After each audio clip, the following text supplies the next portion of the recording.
Well, hello everybody and welcome to race 4 of season 3 ZRL 2021-22. I am Kate Bates, joined by the whiteboard queen herself, Anna Russell. Anna, we have such an exciting course this week. I love Libby Hill. I love everything Richmond. It's kind of one for the sprinters. It's kind of one for the more power riders. It's one that the climbers will not be very fond of. No, and I've actually just seen in chat, we've got our friend Ryan Devlin talking about a sprinter's paradise. Brolino Alfonso also saying that. So yes, it is a sprinter's paradise. Let's have a look at the course. 33.18 kilometers. Now, it's 5 laps of that sort of what you'd call the fan flats course, and then it goes into the Libby Hill after party. Now, that is the real game changer. Up that Libby Hill, I actually raced, and I'm going to shout out myself like I always tend to, Prem League test event last week, which finished on Libby Hill as well. And yeah, that's a full noise effort up there. We've got some interesting power-ups to Burrito on offer in this race. So no feather, which is unfortunate, but the Burrito is there. Shall we hear a little bit from Cy Bradley, see what he's got to say about the course? Hey Zwifters, welcome to Richmond for the Libby Hill after party. And despite the name Libby Hill, this is a sprinter's paradise. So roll out the quadzillas, bring out the big guns, let's get our sprint on. No need for Anna Russell's whiteboard this week because there's just 3 segments to contend, albeit the first segment we're going to do 5 times. We're here on the Fan Flats and it's the Monument Street forward sprint, 220 metres, all about power, all about speed and all about great timing. But watch out for those splits that could happen later on subsequent laps after this sprint. 3 power-ups along the way, the aero, the draft and the dreaded burrito, disabling that draft for 10 seconds, everyone with a 2.5 metre radius. Once we've done this 5 times, we're going to head to the Broad Street sprint. And again, we're going to do this once, but there's fastest through and first across the line, before we then descend Broad Street and head towards the infamous Libby Hill cobbles. And here it is, the final segment, the infamous Libby Hill cobbles. The segment itself is around about 700 metres, but it's this part here, the final 300 metres, where the final and the winning moves are going to come. Utilise those power-ups, utilise that power, put it all on the line to maximise the finish line points, the fastest through points, and first across the line points on this, the finish line and final segment of the Libby Hill after party. Good luck and ride on. I love a good recon, especially when I get trolled a little bit there as well for my whiteboarding. I've got to say, I have not had the whiteboard out much this season, apart from that bike change in races number 1 and 2, 3. What are we on? 4 now? Yeah. So we're only on week 4. 2 out of the 3 so far you've had your whiteboard out. I don't think that really qualifies as had it out. But I'm just going to flat disagree with them, Anna, because this is, on paper, you might go sprinter's paradise, but when you do have to do 5 laps, 5 times through that sprint plus 5 times up Libby Hill, that's enough to take the shine off any sprinter's legs. And I do think that if teams play it right, especially with perhaps sitting on through those sprints and attacking over the top, it will absolutely kill some legs of some of the more pure sprinters. So actually, I think today is more about the power riders, some of which we actually saw on show doing the Anzac Classic yesterday morning, Anna. Because we had some really powerful riders going up Volcano, and you might think, well, that's a climb. But because they just had sheer what's beneath them, I think that's the kind of rider we're looking at for today. Absolutely. Women are out on course, so we'll head down to them. But you're absolutely right. Actually, when you said Anzac Classic, I was like, was that yesterday? Gosh, my time has gone into a vortex. I feel like that was about a week ago. But yeah, we've got some of those races out here as well. Hence Semenko. Am I saying that right, Katie? I think it's Hensa Semenko. Got eyes on her at the moment. Yes, that's correct. Yes. There we go. She has told me I did not have it right initially, so great to see her out. Looking good here. Nice little compact group. I will pull up how, while we're waiting for this first sprint, how these teams are looking at the moment in the standings. So we have TBR Smile on. They're on 59, sitting in 58 is AHDRL Bullets. So that's a tight competition. So we're looking there at the green and the purple. Raven Bees sitting a bit further back on 53, but they've got a close comp with Chicks and Nicks and 52. So yeah, maybe a smaller little field here, but there's some definite competition. And I'm just having a little closer look at some of the bike selections, because that has been a somewhat hot topic. I'm not surprised to see the Trons. I thought there'd be more disc wheels, to be honest. That's probably what I'm going to rock tomorrow, is a disc wheel, fast, slippery setup. But yeah, not so many out there at the moment. So we've got the A men and the B women that we are looking at. Anna, remind us what level you need to be to actually have access to a disc wheel, because I think that is definitely part of the reason why some of them won't be riding with the disc wheels. Yeah, it's, you know, I actually don't. I think it's around, don't quote me, it's around 34, level 34. You can access your first disc wheel, which is sort of the lowest bracket disc wheel. Still faster than a Tron, though, on the flats. But, I mean, we do have this finish after party here up the climb, so I think that's why we're seeing a few Trons. The best disc is around level 43. Again, don't quote me on it. And that's what we're seeing here. You can see a DT Swiss disc. Now, what I love about that DT Swiss disc is they actually, the color detailing will match the color detailing on a bike you choose, where you can change the color. So Chapter Toa, Canyon Aero Road 2021, you can change the detailing of the color. They will also change the detail on the disc. That is always why I go with it. It just looks, you know, impeccable. I like that. I mean, you're into your fashion, and yesterday, to hark back to that Anzac Classic, we did have some of the riders out there tonight who were with us yesterday morning, but for those who weren't, Anna didn't have access to her fashion police. And I think if you had would have been popping up on screen. And while we're talking about... Oh, there we go. There she is. That's yes. the happy one. That's the happy one. You want the happy one, everyone. You do not want the sad one. So go with the happy. If you're looking good, and I've already had questions about what's the best kit for this course. Now, that's a really interesting question. What would be the best kit for this kind of a course? I'd say something sleek, which it just exudes fastness. So, you know, simple colors paired with some light accessories is sort of what I would go with on this course. Yes, well, now that's an interesting, isn't it, that people are now even thinking about their outfit choices. I want to point out she's right toward the front of the bunch, and if you could find her for us, please, Claudia Henneken. If we could just take a look at her. Now, she's a German rider, fantastic rider for Rave. She's like a ninja warrior, and she's won the Bonn Marathon before. Whoa. She's been world champion in inline skating. Huh. She's won the 35 Ironman in Hamburg. Like, she's kind of done it all. She truly is like the world's fittest woman kind of category, which was one, I might add, by an Australian woman. But I reckon Claudia Henneken would give her a run for her money. So she's reasonably new to the Zwift community leagues, but it's so good to have her out there. And I have a feeling that she might be one that just keeps getting better and better.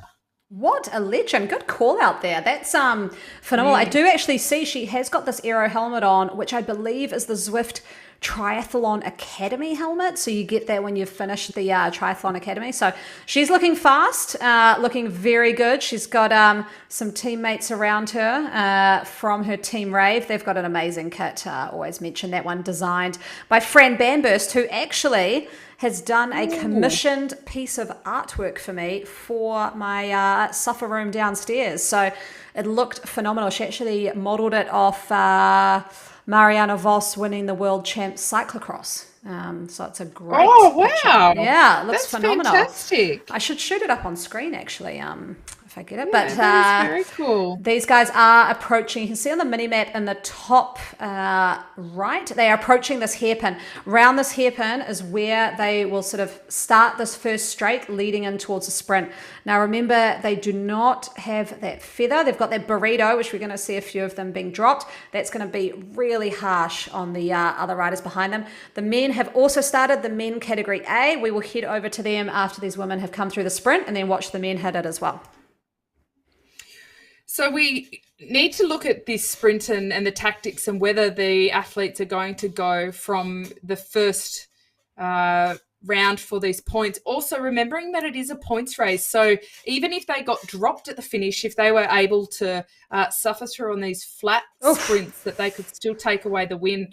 They're moving pretty early though. A lot of riders already throwing down the orange watts. Very competitive. Lucy Esdale. Oh, look at her again. go. She did this last week. Oh, right, coming up, though. Mel Mel there. Oh, looks like Mel and then Cruiser from Raven Bees. Oh. Lucy took fastest time too. So first across line and fastest time for Lucy there. There might be Lucy Esdale. Now, she sent me an interesting message about the shots that they've got going on for this race. But yeah, they've always a bit funny. They've got the men on the left as well. I actually just saw interesting power-ups happening there. So I'm not sure if the women's race has got something a little bit different. Didn't see many burritos, and I did see a feather. So that'll be interesting on the climb if they do have that going on. Well, so they do have the aero, the truck, and the burrito.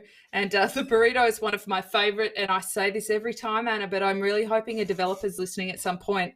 I want the burrito power up to mean that you can take it out of your back pocket and hurl it at somebody and see what happens. You know, like that you aim it at a particular rider and it slows them down or something. I think that could be a little bit of fun.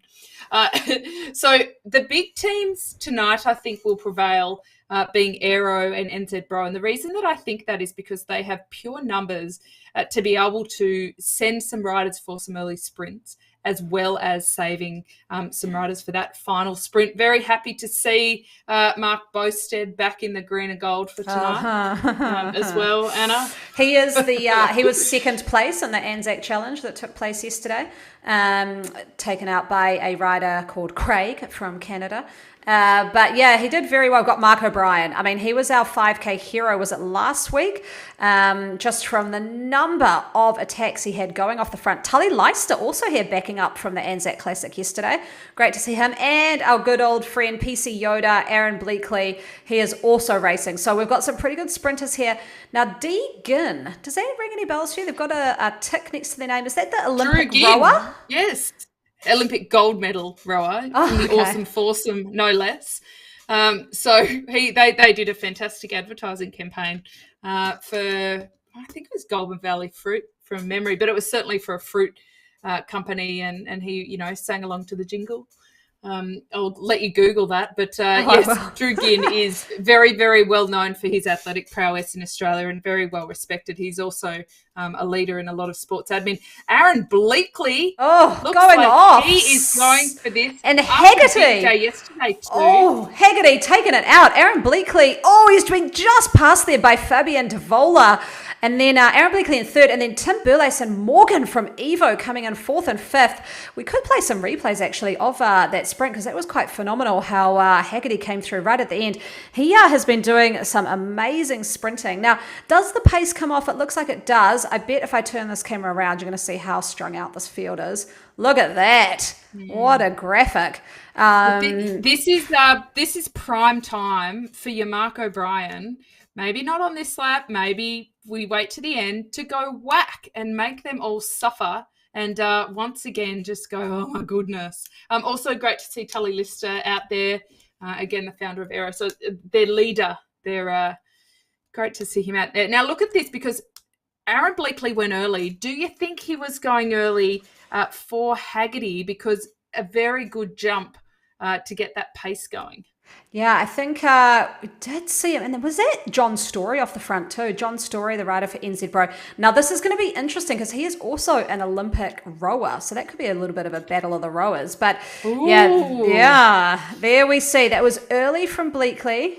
but he did come through. I do see one burrito there. I am seeing a lot of feather, so it looks like we do have a feather in play. Great. That was actually the very end of that sprint. So yeah, that was quite a tight one. That kind of went a little bit quicker than I had thought it would. Let's see if we can just there we go. So there we go. It was an Alien Ink Rider who went very early. Bleakley then coming through now with a feather. Comes over the top, but look at Haggerty's numbers here. You can just see him coming through at 17 watts per kg there for a while. Massive power from that rider. And Bleakley just taken over by Devola. This is going to be a great battle, lap on lap on lap. This is really already turning into what we just know is going to be an absolute leg biter. Now, John Story, he was a sculler. So he was in a two-up, the double scull, when he won his world title in 2017. And I'm only going to let New Zealand half claim him, Anna, because he's actually from England, an English-born rower. So let's decide where he wants to claim. We'll give him New Zealand for now. And it is good, isn't it, to see all of these past greats. They're still greats of their sport, but, in retirement now from the athletic endeavours and coming onto Zwift and still letting their fitness and their athletic spirit come out a little bit. I really like it. A little bit of competition within a competition. Oh, it's great. And I know John loves it because he's, it's 9:30 here at night in New Zealand, but he's got two young little kids. So it's easy for him to, well, not easy, but it's, you're not out on a rowing boat. Is that what it's called? A boat? A boat, yeah. Rowing. I suppose, yes, that is correct. So you're not there on a boat, at all hours of the day. You're sort of able to get on at night. Kids are gone to sleep. It's really little impact on the family. So yeah, awesome. I know he absolutely loves getting on Zwift, and I know his mum usually watches some of this as well. So up to the women now. They are approaching sprint number 2 that you can see in that little map in the corner. The men, I just do want to say that it looks as though, I'm going to guess it is Mark O'Brien has done something off the front. So looks like he's gone a little bit off the front. So there is attacks in the men's race, not sticking, but let's just say they're making it very, very hard. Women, though, about to hit this hairpin. Well, this is going to become ever so slightly repetitive for them as they go through here and just burn a little bit of energy. If they're just choosing to do the sprint and then to calm down a little bit before they then go to the next one, or whether they use the sprint just as a springboard to then attack, we can start to expect that toward the second half. We also have riders with very different intentions. For Lucy Isdale, for example, she's got nothing to do except sit in and just sprint and then try and recover, even if she doesn't make it front group to the finish, which I think she's more than capable of. But even if she didn't, Anna, she could still take away the most points for this event. And so it is all about strategy. Speaking of which, look at her moving through the bunch before anybody even notices her. That is super savvy moving. She was at peak speed when she'd already passed 3/4 of the bunch and catching people a bit unawares. Now she is getting past there. Yep. Our ninja warrior. Henneken. That looked pretty impressive. Oh, the men, I will just swap immediately over because they are already approaching this similar part of the course. And we do have an interesting situation off the front. Gosh, this is quite a move. Blackie here, of course, O'Brien is in there. Now they've got to know we've got that 5 kilometre to go hero award, so maybe they're aiming for that. But we've got Tabalong, amazing. Tabalong and Mark O'Brien always seem to be going head to head. Gin, is it Gin? Gin is up there as well from Aeromasters. This is a battle between the Kiwis and the Aussies. It's pretty much like we're back to the Anzac Classic.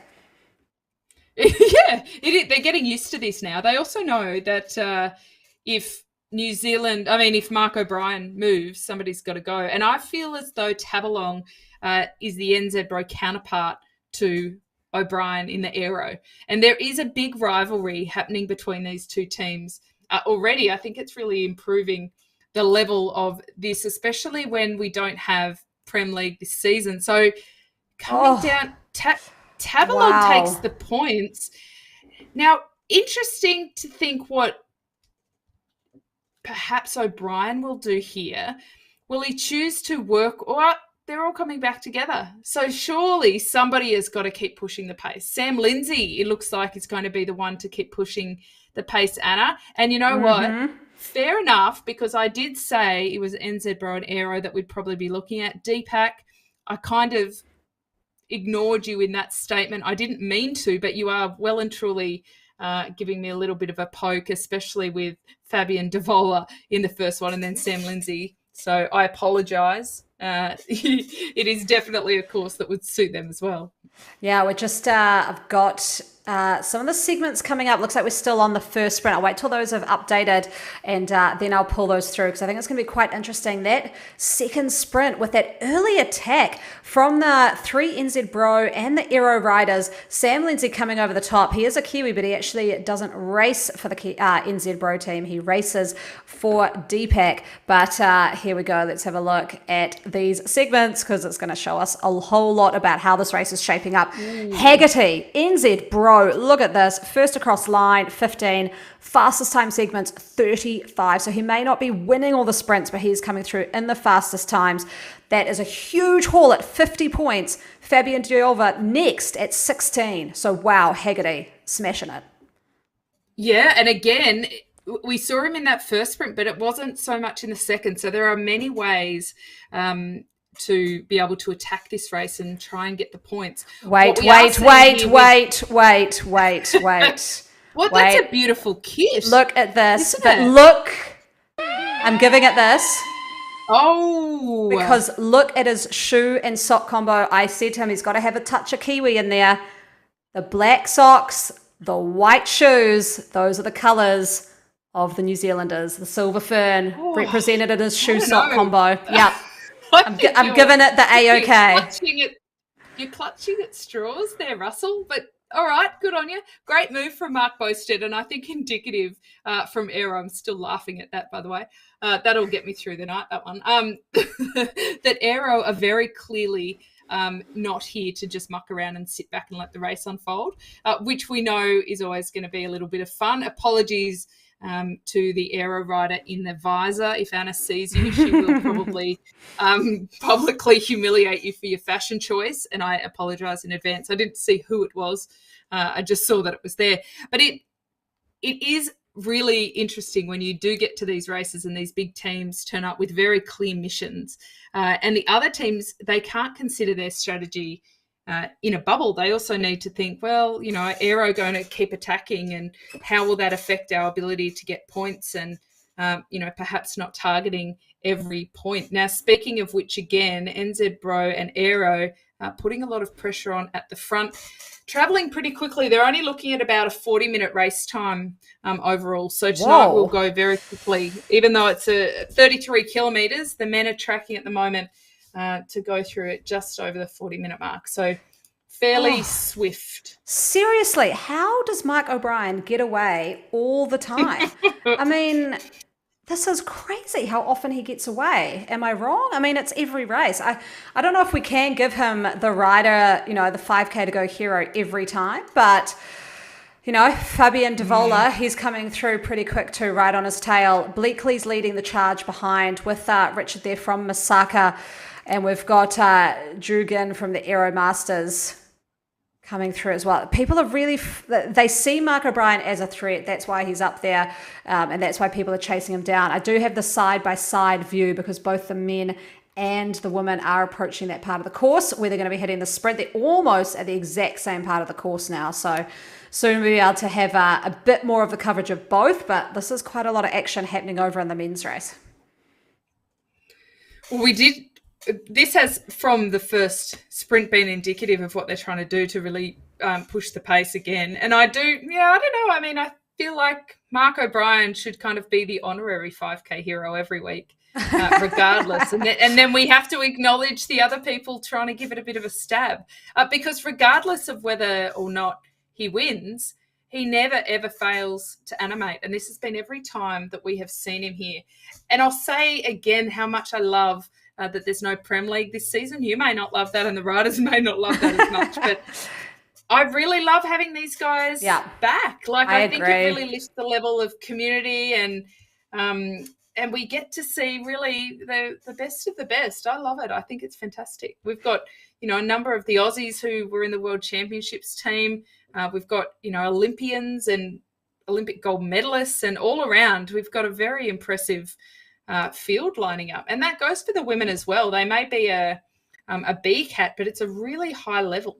Yeah, exactly. Just looking at this group that has sort of been ones and twos have just been sprinting across, and then they've got the huge peloton like just bearing down on them. So they've kind of, I don't know if it's a little bit of wasted effort. I don't think they're going to be able to stay away, particularly they've only got about 1 second off a group that's been led by the NZ Bro Gandalfs behind them.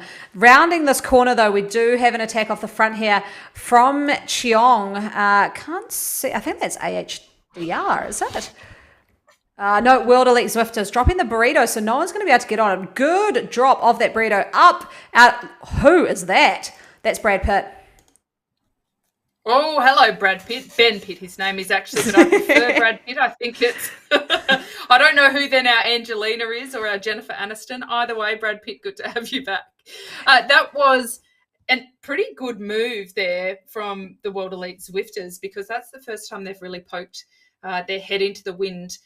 I imagine that as we continue on, they're going to only just get wound up, and we'll see a bit more of them. That was Ken Chong who went on the attack. He's a pretty powerful sprinter in his own right. He's an over 1,000 watt for 15-second kind of rider. Maybe he was just warming his legs up. We're back to the women here. Gee, some splits are starting to open up, aren't they? They're small, but the power goes on and those little gaps open up. Gina Van Rossum was very impressive in one of the earlier sprints. Of course, we've seen what Claudia Henneken can do. Lucy Isdale, Melissa Fung flew through in that first sprint as well. She's our little pocket rocket with the very high heart rate. If you recall, the first time we commentated on her, I was a bit concerned about her metrics, only to learn that is quite normal for her. So that's the good thing about seeing riders week in, week out. You kind of get to understand what their normal is, and you can kind of pick that. And of course, we've got Hensa Semenko out there as well, who's not necessarily known as a sprinter, but she's so strong. She can just keep going and going and going. Yeah, and looking at the points now, I mean, I'm not surprised that Lucy Isdale is just dominating. We've seen her in those first sprints going absolutely crazy. I do want to take this opportunity to read out what their cocktail of the week is, although I do think it's actually a shot. So they said, rather than cocktails, they think that this course is more of a shot course with a chaser. So they're going to go for a tequila shot with a chaser of Corrosive Haze IPA, which is actually a local microbrewery in Richmond, Virginia. So it's a local to this course. And there are actually 30 microbreweries in Richmond. So definitely worth a visit in real life if you can get there. That sounds like a little bit of fun. And with Bleakley being our sommelier for the men's crew, I feel like on the ladies' side, we've got a few different choices for who may be able to take us on a pub crawl through either Zwift or actually Richmond if we ever got the chance. Oh, absolutely. I think let's make this happen, Kate. Next time we'll be doing our show from a microbrewery in Richmond. That's very Zwift, if you recall, how they've set up shop at some of the World Championships in the past. I'm wondering this year for the Wollongong World Championships, this is particularly pertinent for the Aussies and Kiwis, that they will have, I believe they will have a very cool Zwift house, as they always do. And Wollongong is beautiful by the water. So there might be that we may actually get to do a little bit of commentating in situ, Anna. That could be fun. Sam Hill on the march, Anna. He was brilliant yesterday. Now, he didn't end up taking the win. I don't know if it was a bit of off timing or perhaps the legs were a bit sore from the big effort that he did a little bit earlier in that race. But he's certainly got pretty good form at the moment, and so it's not surprising to see that he's next on their list for people who are going to attack and go on the move. Not a huge gap opening up, but significant enough that they are just going to have to keep the pressure on to keep it going. Yeah, he's looking good. Actually, got sent a photo of him from Tully Leicester of him doing the Anzac Classic, and he just looked too smiley. I think maybe he just was enjoying himself too much and not putting in the huge effort. So maybe that's a lesson for next time. Is Sam just put on a bit of an angry face and oh look at that though, it's like a big yeti out there. That's it. Yeah, that's if you want an angry face, there we have it. Buried under all of that hair. Oh, fashion police is not happy. Fashion police is not happy. Well, and I think this week, Anna, for our 5K hero, in weeks prior, we've discussed, Tim Tams and pineapple lumps for the winners, but and I've also promised those to the Americans, by the way, in America West. Okay. So we'll have to live up to that. But I think this week it would be appropriate to go for the Anzac biscuits. So for our non-Anzacs out there, Google yourself a good Anzac biscuit recipe, and you will thank us later. Your waistline may not thank us, but that's yours to deal with. They are delicious and a very good on-bike snack, I might add. Oh, I've actually got a packet of them to make upstairs. I was going to be my little job for tomorrow, so I might do that. We do have a tax off the front, as we were talking about fashion, as I always get distracted with. These are riders getting lapped ahead of them. So this is Mark Bosted with Mark O'Brien, a 2-up attack. Now this is danger time. Trissino here from World Elite Zwifters understands that he's got a feather, which is just not useful on this flat terrain. But Mark Bosted and Mark O'Brien absolutely crushing it. We've got one of the lap drivers trying to get back on them. He's just sprinting to even get on this train. I mean, could you think of a better combo than Mark Bosted and Mark O'Brien? The Marcos. Mark O'Brien is usually called Marco in Australia and amongst Australian commentators. So now we've got like Marco 1 and Marco 2. I and like it. I'm happy for Australia to claim both of them, quite frankly. I think this is going to become a bit of a rivalry between us. It is a very good combination. They've got a couple of break mates there as well. Tricano, he's popped his head up a lot more in the last couple of weeks. We are in week 4. Trissino, pardon me, from World Elite Zwifters. We've also got, I think is it Thomas Williams there as well? I'm thinking that he may be a little behind. I'm just unable to read that on the screen at the moment. But he is behind. He is. Mark Bosted just took out that sprint from that attack off the group with Mark O'Brien taking second. So we saw NZ Bro in the sprint before take a bit of a 1-2 punch. Now we've got Aero coming through with their version, which was an early attack from the Marks. So great job there. The lapped riders looks like they kind of made their way into the pack. So what we're going to see though, that was sprint number 4, and then we've got one more, and then they'll head their way towards Libby Hill. So we'll head over to the women. They're approaching the sprint next. But we'll see those lapped riders kind of go a different way once they head off towards the Libby Hill after party.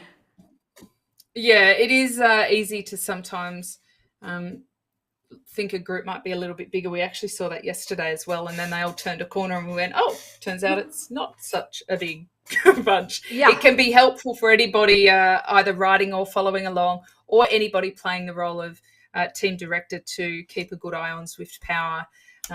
It updates every minute, and so within that you can generally tell how big the bunch is. Not in real time, but accurate enough usually that it gives a good picture of how the race is unfolding. Now, Claudia Hennigan first came to our notice in that first week with the bike change, Anna, because she didn't change bikes. We've got Michelle from AHDRL going. She was also on the ride yesterday and did very, very well. And Michelle Bond it is. Was Lucy going to take... But Emily Garland took her. Jeez, over Emily and Mel. This is a TBR v AHDR. Look at that. 3 green, 3 purple. I mean, this is just an absolute battle right to the end. I'll see if we can get those splits up too. Just see how they are all going. I'll put them up as soon as they're updated. But this is going to be quite a battle between the TBR and the AHDRL. It's good to see the competitiveness between these, the bigger teams, because we can look at the screen at first and say there's not a huge bunch that starts in the BCAT for the women in APAC. But every rider is so competitive, and it doesn't whittle down to small groups very often at all.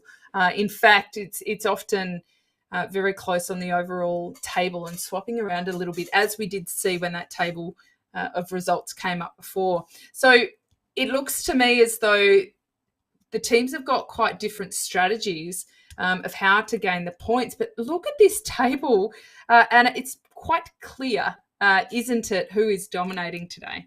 Oh, Lucy is Darby. She knows how to sprint so far ahead. This is a great effort by her. And I have noticed, though, that we do have riders really pushing pace off the front. This was a sort of a rave push with a bit of AHDRL there as well. And it has strung out the pack quite a bit. So they are putting the herd on. So TBR might be taking out the sprinting points at the moment, but I don't know. I think other teams are really, really trying to make them hurt and suffer to get there. So just want to say as well, on the men's side, which we might jet over to, we'll put up their points as well. We do have another attack. I'll send you some Tim Tams if you can guess who the attack's from before I put it up on screen. Oh, well, it'd have to be Mark O'Brien. It's Mark O'Brien. There we go. It's Mark O'Brien again. With Blackie here from NZ Bro right on his tail. What kind of a rider? I mean, you've got all the in real life experience, Kate. What kind of a rider can just have this amount of breakaways? He's been around for a very long time, and he's one of those incredible athletes that actually he could race a 400k race and still be able to push it at the end. Like, he's really developed that throughout his career. He's certainly, and I don't believe he's ever done it to my knowledge anyway, he's the kind of athlete who could do a 24-hour, who could do some of these ultra endurance things, because he can just keep going and keep going and keep going. And his shortfalling, if you will, in this kind of racing is that it's often a bit too short. And so sometimes when they are really powerful and dynamic courses, the way that he can be competitive is just by wearing them down, which he has the tenacity to do. And by now he has the self-belief to do it too, because it does continue to work. And I think it also wears down people's spirits. It's very good to see Sean Blackie up there as well, Anna. He's kind of newer to the scene in terms of the number of races that he has done compared to some of the others.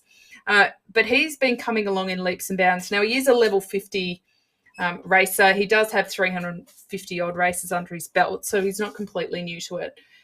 But some of the other riders have got a few more than that again. And he's come with a bit of a mission today. But Mark O'Brien, once again, man on a mission. He's going to push it all the way to this sprint. If they don't want to work with him, he's like, that's cool, I'll go alone. And here he goes. But again, Anna, we can sit here and talk about him and being our 5K hero or the most tenacious out there, but he's not at the top of the points board. And This is a points race. Look at that, Haggerty. So he's silently been getting all of those fastest time segments. Actually, look at that. His fastest time segments, this is a hint to people who are racing over the next couple of days. He has got 45 points. The next highest points is 9. So what Haggerty is doing is he is mopping up. They go through the sprint 5 times. He could get the first 5 slots in those fastest time segments, 20 points, 19, 18, 17, 16. And then he has got 45. And then all the dregs get left for everybody else. So this is this is really smart work there from Haggerty. As we see Price here from NZ Bro Photo, they've got some great pickups on this team. This is a new rider I haven't heard of, actually. He's got Cheong right on him, who's actually timed that a little bit better, getting on the draft and then attacking over the top. Price, though, quite a good sprint opening up, not quite enough. It's going to be taken out by Cheong. Sam Hill, I didn't picture him as a sprinter, but he's rolled through in third, so that's great there. But yeah, again, this is a word of a tip to those racing. Go for those fastest time segments, because wow, you can get a lot of points. And when you point out, you say you don't think Sam Hill's necessarily a sprinter. This is such high pace. They have not slowed down at all. Again, 33 kilometres they're looking to do in around the 41 40 to 41 minute mark. So they are absolutely clipping along. That does take some pounce out of some sprinters' legs. So you can talk about it being a sprinters course all day, but when it is just so flat out, the sprinters don't have a chance to recover. The really pure sprinters, and it does open the door for riders like Hill. Now he's pushing on with this effort, which I think is really, again, indicative of what Aero have been out there doing today. You almost don't need a whiteboard for what they're doing tonight. It is sprint, keep going, make everybody suffer, and they're accruing a lot of points by doing that. One of my theories on that, Anna, is because some of the most powerful sprinters in this race are not on the Aero team. We're looking at riders like Ken Chong, at Fabian Devola. These are the guys who can just put out the pure amount of watts when given the chance. And so they do need to combat that by wearing them down. Yep, exactly. And we're seeing Sam Hill going off the front there, around 4.5. The pack is looking like they're coming back together. Now, they will now head towards the Broad Street sprint. You can see in that mini-map is that next sprint to come. So this is quite a tricky one. You kind of hit it after a right-hander. It's a little bit shorter. But the women are now going towards their last time across the sprint, lap number 5. And let's see who's going to take this out. I've got I'm thinking the 5K hero. I'm looking at Lucy Esdale on the women's side, just with how dominant she has been in these sprints. On the men's side, it's hard to go past Haggerty with just how he has raced and really made use of the sort of points part of this. Not winning every sprint, but taking almost all of the points. As we're seeing Georgia heading off the front. Oh, back into some late riders. Henneken there, the rider that you've profiled. She's looking really good. Lucy, though, she's coming up from behind. Looks like Van Rossum might take that over Henneken, her teammate, and Georgia from AHDRL in third. All right. Now, Emily Gartland was very, very good last week. And again, I feel like I'm on repeat sometimes because each week she gets better. And we're seeing that really consistent across a lot of the riders.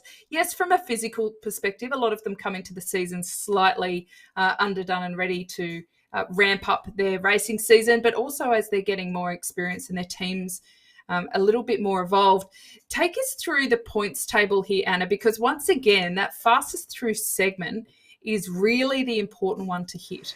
Yeah, and Lucy, I mean, she's not as dominating as we saw with Haggerty with that fastest time segment. She's got Gartland right behind her, but then look at just the drop in points after that. 33 to Lucy, 25 to Emily, and then down to the most after that is 5. So again, got to look at those fastest time ones. I do want to head straight over to the men. They are heading to that Broad Street sprint, that next sprint, and we've got an attack off the front from Sam Hill again. So he's up at 8.5 watts. You can see the sprint is coming up just ahead of them, so you should be able to see just the banner sort of off in the distance in the nighttime of Richmond.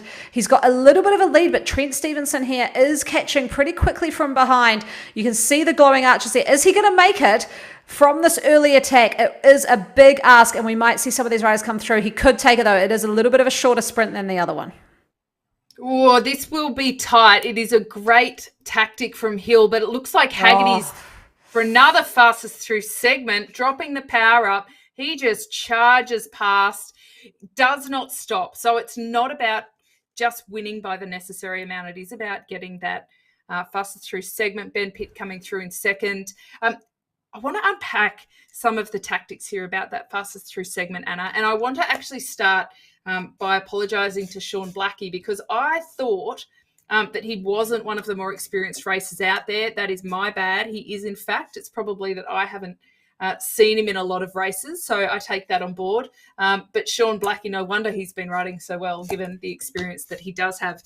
Now, let's talk about Haggerty and the way that he has approached this as we watch Trissino pushing off the front non-stop Zwifters. Now, this is not the first move he's made, so it's also indicative that World Elite Zwifters don't want to leave it to Devola and Chong at the end, our big powerhouses who are just sitting in there trying to look after themselves. But when you are going for a fastest through segment and not a first across the line, you can position yourself further back in the bunch and really use the draft of that bunch to accelerate and get a little bit more protection as you build up to speed, and use those wheels to chase. So that is a very good way to go through all of those sprints without having to accumulate the same fatigue as if you're actually jockeying for position and trying to win overall. Rusty Devlin, he just poked his head up. He is somebody else that can be quite dangerous in that final sprint if he is still there, and he looks to have had a reasonably conservative ride so far, not as conservative as some of the others who we literally have not seen but are still sitting in there, which we could also call a very smart race at this point. But he would be another one that they certainly should look to. Now, Josh Haggerty, he sprints for 15 seconds, Anna, at 1,337 watts. Whoa. Right? That is 17.8 watts per kg. So while we are sitting here raving about how capable his strategy is, he is just, the next best is around the 16.4 mark, and they're the Chongs and Devolas that we've been talking about. So he is also physically just quite dominant in that regard. Back to the women, Claudia Henneken, once again, making her own luck. Fortune favours the brave, Anna, and she is not afraid to stick her head in the wind. Now, I know that we've just missed the 5K to go because I just wanted to cover the sprint first, but I think I've got my eyes on who I'll give that 5K hero to, as we see Henneken taking it off the front. Kylie here from AHDRL, though, we haven't heard much from Kylie in this race. She's coming through pretty quick. We've also got, of course, who else could it be other than Lucy Esdale coming through, showing how it is done with those watts, 543 watts. Look at that RPM, 79, fairly low. She's probably out of the saddle, pushing a really high gear. We've got Henneken coming in quick behind with Kylie then coming in, looking very good. I just want to say on the men's side, we'll let me do this. Ready? Okay, 5K to go hero. Wait, I'll see if I can put on the other stinger. I wanted to put on the picture. Here we go. 5K to go hero. I am going to go Lucy Esdale for the woman. Controversially, I have changed my mind. I was going to go with Haggerty for how well he had really just played the game with the fastest time segments, fastest through segment. And I'm going to give it to Sam Hill. Now, look, he's been a fan favourite since the Zwift Academy. And I like his style here. He has attacked non-stop. I always like a good attacker. And he's got that diesel engine, which we heard so much about in the Zwift Academy competition. But I just like him as a rider. He seems, his photo yesterday, he looks very friendly and smiley. He's a sort of a smiling assassin. He's riding well here. I mean, people could be saying, what's the point in doing this move? Well, it's exciting. And that's why you're going to get the 5K to go here on the men's side. Lucy Esdale doesn't have much more to say. I love that she messages me every single week with their cocktail of the week, but also just mopping up so many points. So good to see that. We will cut over now to the men's race as they're very quickly approaching Libby Hill and the end of their race. Well, goodness me. I would not have gone with Lucy and Sam, but I do think they are incredible racers and personalities as well. So I will support that. I mean, not that I have a say, Anna. I mean, that's kind of it's not like I get a say, but maybe one day. But given what Sam Hill is currently doing, I think he probably deserves that. And at some point, I want a compilation of the Hill brothers and something with a bit of, Benny Hill music. That's just a wish list for me. It's up to you, producer. Now, what he is doing, it's not too far from the finish because they come down. You can actually see it in the top right corner. Once they do the hairpin, they go onto the cobbles. That is it. They've got less than a minute of racing to go. So these guys are getting very, very close. Sam Hill has been absorbed back into the group. Sam Lindsay is the one pushing the pace. Chong is up there pushing hard too. He needs to be very smart in how he rides this, he does not want to go too early. He is finding himself on the front. I want him to find a wheel. I want him to get comfortable because he's got the power to get there at the top. But will some of the less sprint inclines go early and take this? Fabian Devola on the move early, Anna. We flagged him Wow. the KG sprinter. Can he hold on to this? I think he can. I think Sam Lindsay's coming through pretty good. Look at this from Deepak. Evola, Partridge Madsen, Sam Lindsay, Chong, Lupinetti. We'll watch a replay of that. That was phenomenal racing in that men's race. Now, I do want to say this Libby Hill, you've got to time it right. And I think that's what we saw. You've got to wait till those really steep corners to launch your attack. Let's see if we can get a replay of how that looked, because wow, they I've got to say, those guys, Devola, Lindsay from Deepak, they made it happen where it counted. So let's have a look.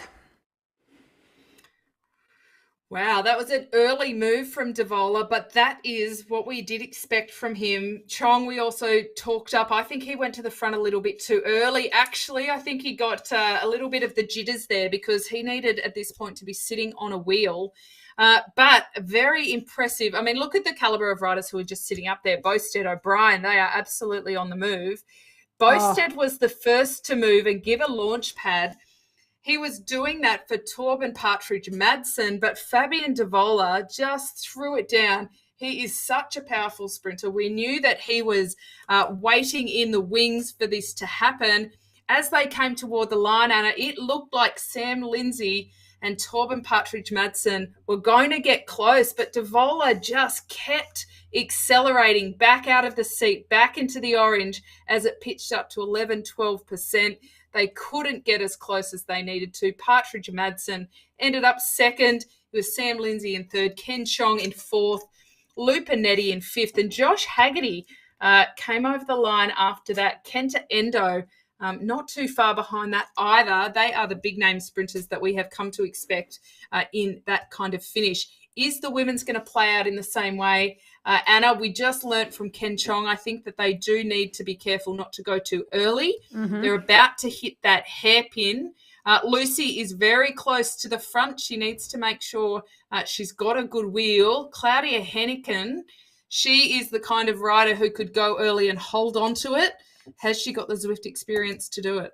Oh, it's and look, Kim Kuhn-Stokes there as well. Great to see her at this front pack. But yeah, this climb is hard. I mean, we've got a couple of riders dropped off the back. Hens Semenko. When did that happen? We've got Hensa Semenko dropped here off the back. So very interesting there that she has not made it up. We'll take it back up to the action, but that is a crucial loss. Bit of banter happening here. Bike change. I mean, you are hitting some cobbles. If you want to risk it, you could bike change to a gravel bike. I would not recommend it. That would probably be by the time you bike change, the race will be over. So not a good one for here. Yeah, I mean, sure you could, but that's not really a reliable tactic. No. Thanks very. You're trying to put people off, Russell. What are you doing ahead of your race tomorrow? People are like, ooh, maybe. Now, maybe Emily Gartland, I think we need to watch here, but it is Lucy Isdale, hands down, and Melissa Fung, who are the two most powerful sprinters, but it is all about timing here. Mel Fung is our pocket rocket, so I have a feeling that if she positions herself well, she might be perfect, and she is at the moment. She's sitting in about fifth wheel, might be perfectly placed to get this. Emily Gartland, though, is absolutely making sure they work for it. She's up around the 400-watt mark, fairly low cadence, so she is slogging it out, trying. Is she trying to go for the win for herself, trying to lead it out for TBR for Lucy Isdale? I don't know. She's got a decent gap here with Michelle. So this is a good move. This Michelle is looking Bond good. has had a great ride. It's going to be between Michelle and Emily, I think, as we're seeing here. Emily, she's pushed it. I mean, she was up around the 5.5 almost that whole time. These corners really pitch up. So they'll go around the corner and you can see it pitches up to 17% there. This is brutal. And she is taking it away. 2 seconds now on Michelle behind her. And then we've got the next rider well in the distance. So Emily here, Amazing effort up this climb. We're going to see Michelle coming in for second, but Emily taking this away. Great result. Michelle coming through in the second with a burrito. There's no one behind her, so she doesn't really need to bother about that. Lucy, our great rider, the 5K hero on the women's side, just getting past Heineken there on the line. That's devastating. Van Rossum there coming through in about fifth. So great result. The women's quite a different race there for the women. It was a bit more of a solo sort of breakaway with a couple of riders coming through behind her, Kate. That was a very good sprint from her. I think this is the kind of course, and you'll notice I have my very, I like it. I've got my whiteboard to make sure I could see all of the data. But this was the kind of course where you could dial into Zwift Power and quite accurately choose the riders who would be there at the finish. It did come down to timing a bit. I think Emily Gartland absolutely took her opportunity there. And Mel Fung, the pocket rocket, she wasn't really able to hit out in the meaningful way she would have if she was in the front. We also saw that in the men where Ken Chong went a little bit too early, in my opinion, before that hairpin even, and opened it up for Fabian Devola to take the spoils. Also, big shout out to DPAC Elite, because they ended up taking first and second after me poo-pooing them, or first and third, I think it was, poo-pooing them at the start. So live and learn. Live and learn, that's right. Let's. I'm just seeing if we've got some of the results coming in from that men's race. Looks like we do. So I will get those up on screen so we're all set to go. Let's see if I've got... We're just going to pull straight up with the results, I think. Let's have a look.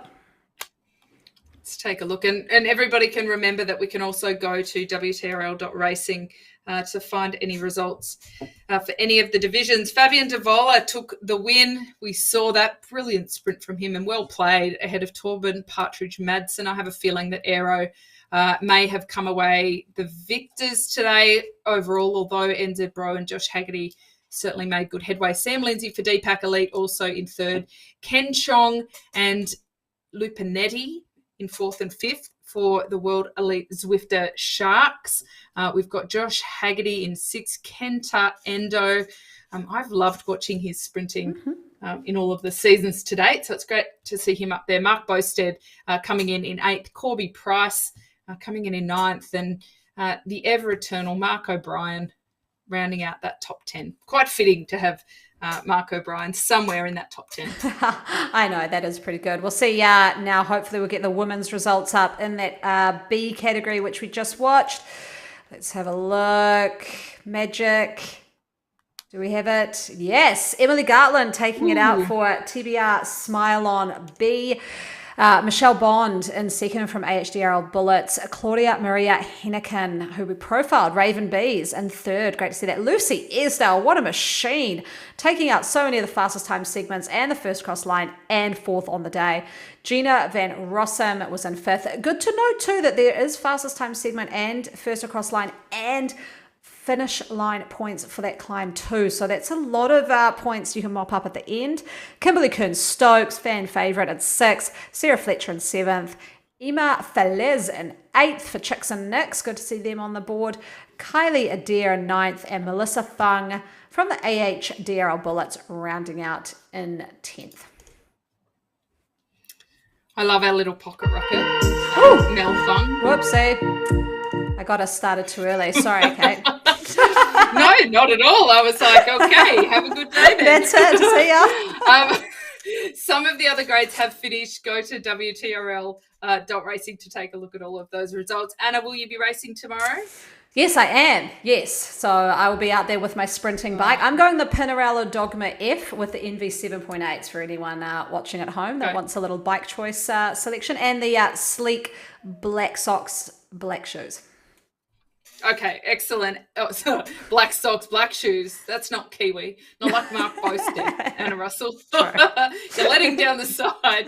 And no gravel bike at the finish this time, please. Absolutely, I think that's overkill. Yeah. Well, thank you, everybody, for joining us, and continue to jump in on the socials at any point. Tag us. We love being involved and getting more info on all of you. So we will see you same time, same place next week.